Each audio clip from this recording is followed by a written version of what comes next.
Hello hi नमस्कार आम आसी पहुंच जाइछु केन्दुझर जिलार चंपुआ उखुंडा रास्तार अरडई पोल निकटरे एठार जस्ट किछि बाट दूर में सरै छक रही अछि। सरै छक जस्ट 3 किलोमीटर दूर में बैतरणी नदी गर्भर केसिरकुंड अवस्थित। आम एवं केसिरकुंड अभिमुखे यात्रा करवा एवं सेठारे पहुंची सारिला पर सेठाकार दृश्य मु आपनक पाखरे उपस्थापन कराइबी। So let's start the journey.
आमे आज पहुंची जाइछु फाइनल केसिरकुंड निकट रे।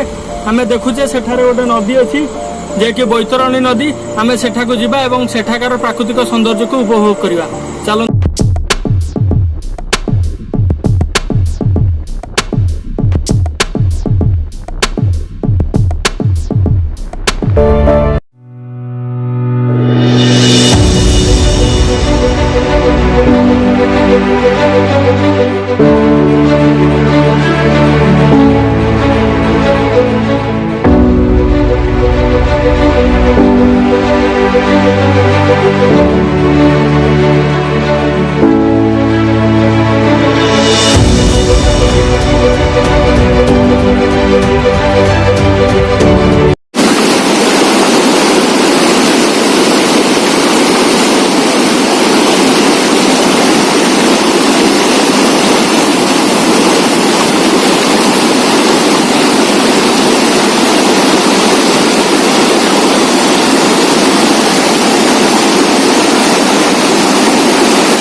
पहुंची जाइए फाइनाली केसर कुंड निकट में। आप देखिपारे गोटे कुंड अच्छी विराटकाय पत्थर मध्य गर्त रही। कौन सी मनुष्यकृत नुहे, यह प्राकृतिक कुंड। आमर यही कुंडर भी बहुत गुड़े महात्म्य रही जे कि मकर संक्रांति स्पेशल एठारे बुड़ पकड़े पाप क्षय हो जाए बोली लोक मैंने विश्वास रखती। यह हूँ केउंझर मयूरभंजर सीमावर्ती अंचल।